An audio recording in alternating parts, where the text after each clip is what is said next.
anak sempat video call, di belakang ada suara, matiin Tang, cepet. Lalu WA lagi, Ma tolong, saya sudah tidak kuat, jemput saya sekarang. Bentuk-bentuk jalan pintas menunjukkan bahwa siapa saya, caranya paling gampang melakukan perundungan.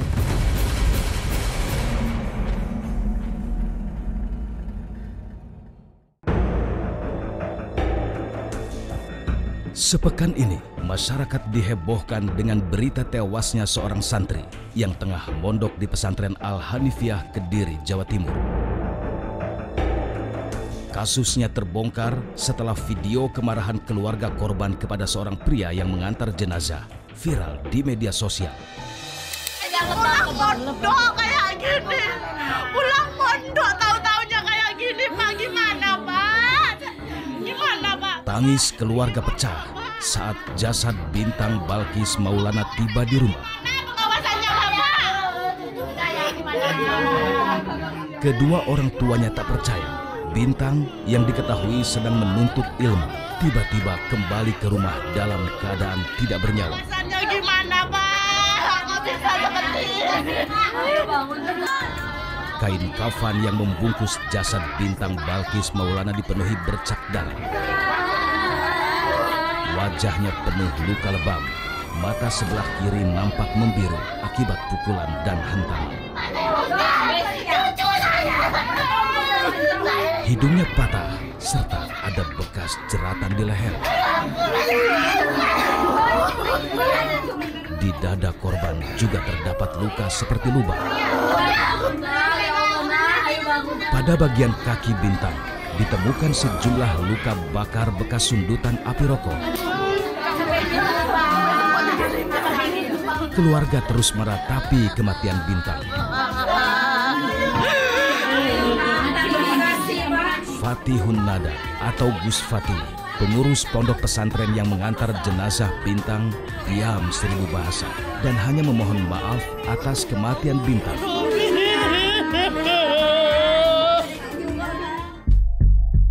Bintang Balkis Maulana berusia 14 tahun. Ia merupakan santri di pondok pesantren Al-Hanifiyah, Kediri, Jawa Timur. Pondok pesantren ini berada di Dusun Kemayan, Desa Kranding, Kecamatan Mojo, Kabupaten Kediri, Jawa Timur. Dan berikut kronologi terbongkarnya kematian bintang Balkis Maulana. Sabtu 24 Februari 2024, jasad bintang Balkis Maulana tiba di rumah duka di Dusun Kendeng Lembu, Desa Karangharjo, Kecamatan Glenmore, Kabupaten Banyuwangi. Jasad bintang diantarkan dalam kondisi sudah dibungkus kain kafan. Saat jenazah akan diangkut, muncul ceceran darah yang keluar dari keranda. Saat keluarga akan membuka kain kafan, sempat ditolak perwakilan pondok pesantren yang mengantarkan jasad bintang. Keluarga yang curiga terus mendesak hingga akhirnya kain kafan dibuka dan keluarga langsung histeris. Saat mengantar jasad bintang, pihak pondok pesantren memberitahukan kepada keluarga jika bintang meninggal dunia setelah jatuh di kamar mandi. Namun keluarga tidak percaya saat melihat kondisi tubuh bintang penuh luka.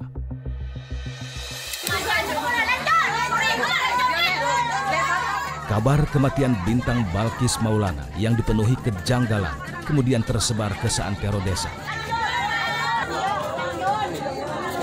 Rumah duka kemudian ramai didatangi keluarga dan warga. Mereka tak menyangka bintang yang dikenal baik meninggal dengan tragis. Suasana haru bercampur emosi kemudian menyelimuti rumah bintang. Pihak keluarga kemudian melaporkan peristiwa ini ke Polsek Glenmore dan membawa jasad bintang Balkis Maulana ke RSUD Blambangan, Kabupaten Banyuwangi untuk diperiksa lebih lanjut. Polsek Glenmore kemudian melaporkan peristiwa ini ke Polres Kediri Kota.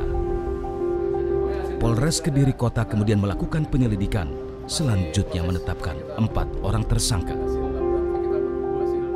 Polisi memastikan jika bintang menjadi korban perundungan dan penganiayaan. Sabtu 24 Februari kita telah tetapkan 4 orang tersangka yang terlibat dengan 3 pidana ini. Tersangka ini sementara posisinya sebagai rekan-rekan dari santri, jadi sama-sama ada di pondok pesantren tersebut. Untuk peran masing-masing masih dalam tahap pemeriksaan penyidikan lebih lanjut. Keempat tersangka itu adalah MN, berusia 18 tahun asal Sidoarjo. MA, santri berusia 18 tahun asal Nganjuk.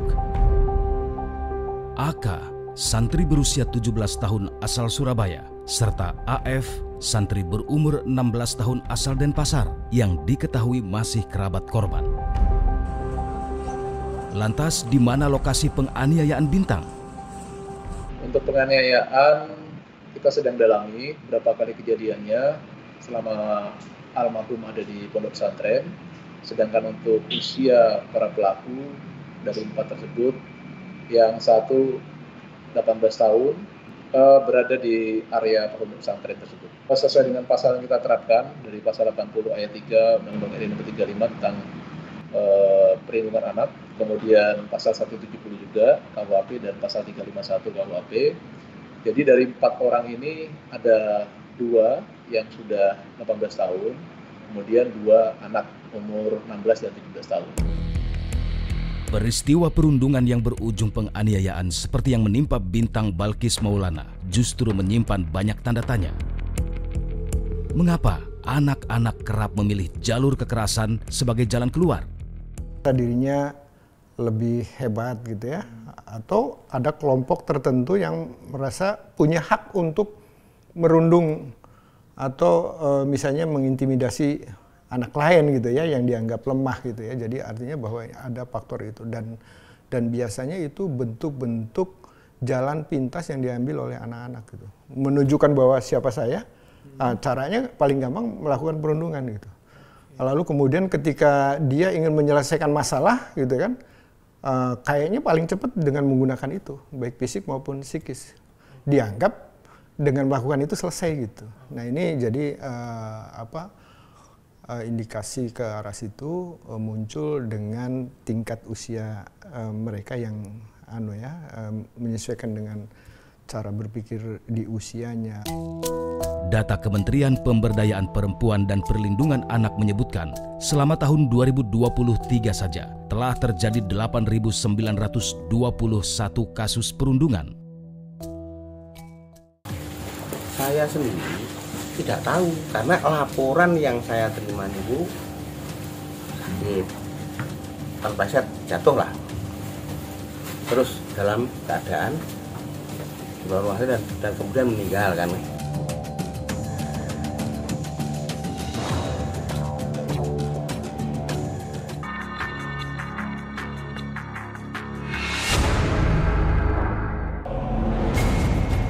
Anak sempat video call, di belakang ada suara, matiin Tang, cepet. Lalu WA lagi, Ma tolong, saya sudah tidak kuat, jemput saya sekarang. Bentuk-bentuk jalan pintas menunjukkan bahwa siapa saya, caranya paling gampang melakukan perundungan.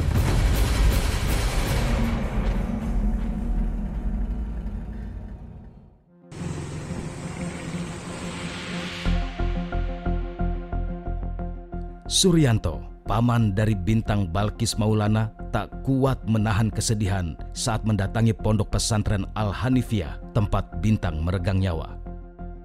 Bintang Balkis Maulana yang digadang-gadang kelak menjadi ahli agama, malah tewas dianiaya seniornya.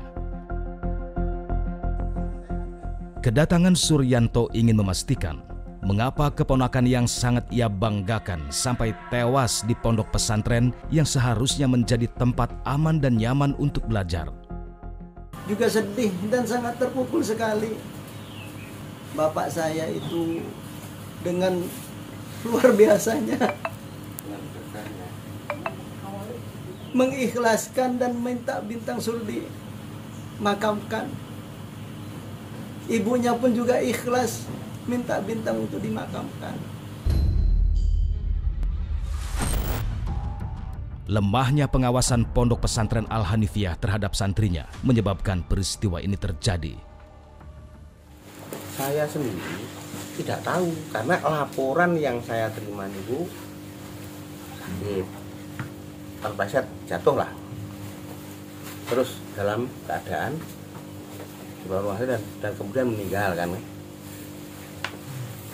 Saya cuma dapat kabar awal itu yaitu dikabari ketika sudah meninggal. Sebelum pulang tanpa nyawa, Bintang sempat menghubungi ibundanya untuk segera menjemputnya. Pada 19 Februari 2024, Bintang sempat menghubungi keluarga untuk meminta segera dijemput dari pondok pesantren. Dalam pesannya, Bintang merasa sangat ketakutan.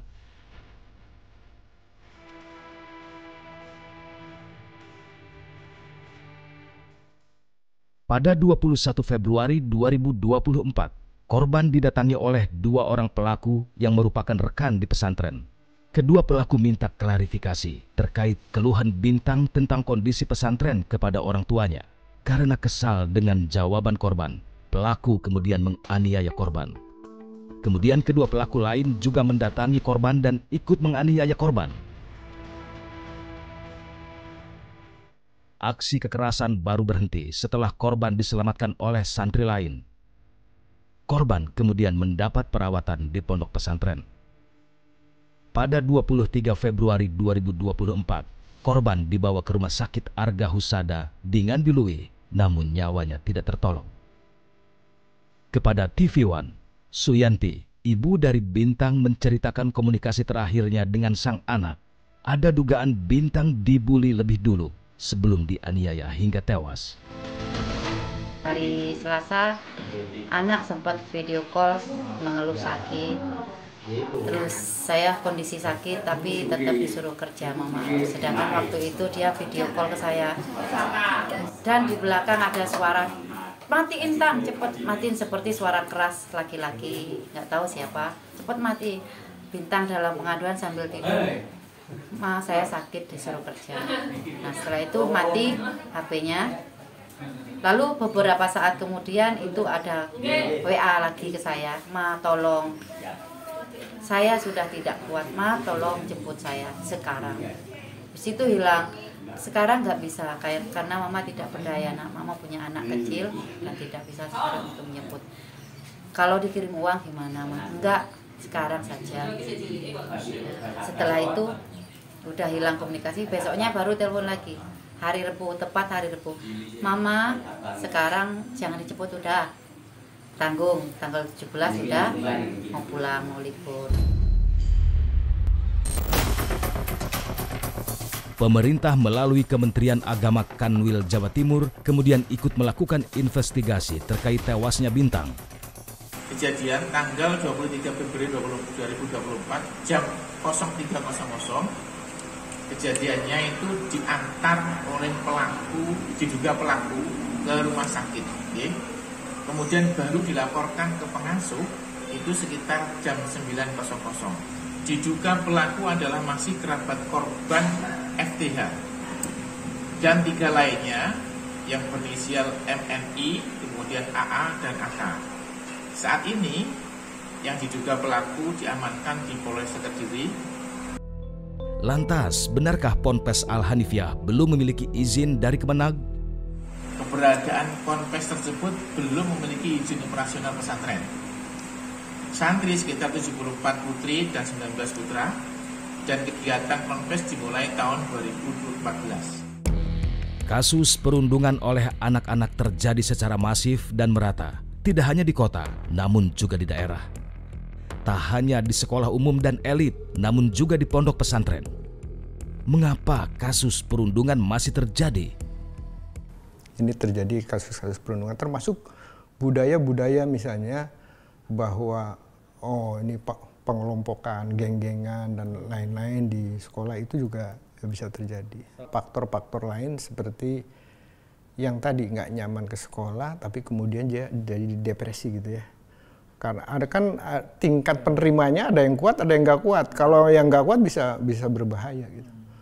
Nah kalau secara fisik itu bisa diobatin, tapi kalau misalnya lukanya psikis itu bisa jangka panjang kalau nggak dideteksi dan diamati gitu. Apa saja faktor yang membuat anak menjadi pembuli? Dihina, lalu kemudian diteror, kemudian yang menerornya itu rasanya belum puas gitu ya, dia meningkatkan tensinya gitu ya, dengan kalimatnya itu lebih keras lagi, atau bahkan melakukan kekerasan secara fisik, kemudian berubah menjadi kekerasan secara fisik dalam bentuk penganiayaan. Apa yang terjadi kepada pelaku perundungan yang terus-menerus menyiksa korban, padahal korban tidak pernah melawan? Pemicunya karena tadi dia merasa bahwa saya harus ngerjain anak ini nih, sampai misalnya yang dia inginkan apa misalnya, dia sampai misalnya sampai nangis misalnya, atau bahkan bukan hanya nangis misalnya, sampai cacat fisik gitu ya, maka dia akan lakukan itu. Kemudian dipicu dengan misalnya tidak puas gitu ya, bahwa apa yang dilakukan itu belum sesuai dengan tujuannya, maka dia naikin itu perbuatannya. Ketika naik itu bisa berubah jadi yang tadinya hanya iseng menjadi sesuatu yang bisa berurusan dengan hukum gitu. Berdasarkan hasil gelar perkara, maka ditetapkan terhadap 4 orang saksi, ditingkatkan status saksi menjadi tersangka.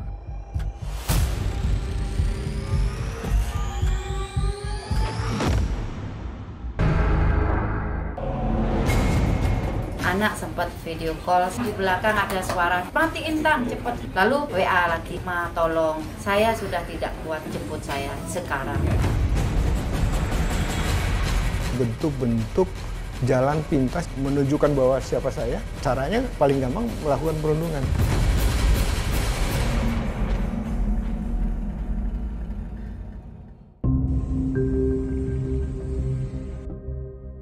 Di awal tahun 2024, kasus kekerasan kepada anak di lingkungan pendidikan tidak hanya terjadi di Pondok Pesantren Al-Hanifiyah Kediri, Jawa Timur saja.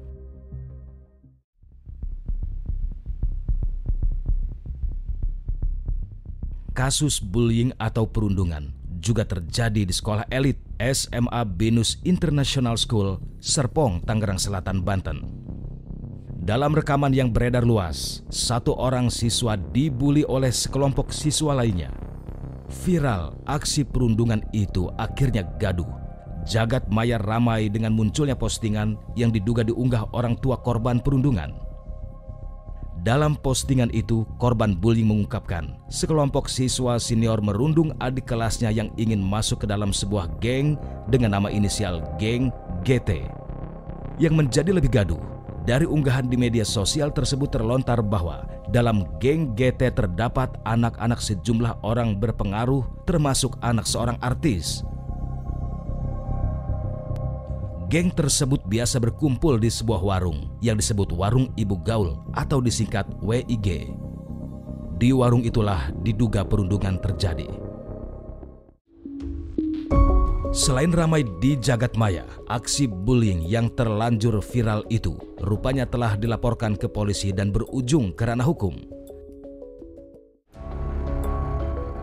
Dalam perkembangannya, sejumlah saksi diperiksa polisi termasuk pihak sekolah hingga artis ternama Vincent Rompis. Saya tidak peduli apapun, yang saya pedulikan hanya saya ingin masalah ini cepat selesai. Semoga ya terima kasih buat semua teman-teman yang udah mendoakan juga. Semoga sekali lagi saya masih membuka atau berusaha membuka pintu komunikasi dengan pelapor untuk biar semua ini masalah bisa diselesaikan secara baik. Gaduh aksi bullying yang melibatkan sejumlah oknum siswa SMA Binus International School kini terus bergulir. Upaya damai yang digadang-gadang menjadi jalan tengah rupanya kandas. Jumat 1 Maret 2024, Kepolisian Polres Tangerang Selatan akhirnya menetapkan tersangka. Berdasarkan hasil gelar perkara, maka ditetapkan terhadap 4 orang saksi, ditingkatkan status saksi menjadi tersangka yang diduga melakukan tindak pidana kekerasan terhadap anak di bawah umur dan atau pengeroyokan sebagaimana dimaksud dalam pasal 76C junto pasal 80 Undang-Undang RI nomor 35 tahun 2014 atas perubahan kedua Undang-Undang RI nomor 23 tahun 2002 tentang perlindungan anak dan atau pasal 170 KUHP.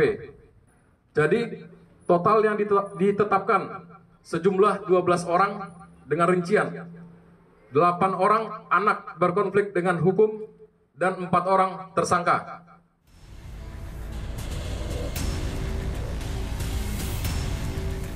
Perundungan atau bullying adalah masalah yang sering terjadi di lingkungan sekolah, tempat kerja maupun di dunia maya. Bertindak dengan kebaikan bukan dengan kekerasan menjadi hal penting untuk mencegah aksi perundungan. Karena belum tentu seorang pembuli lebih baik daripada orang yang dibuli.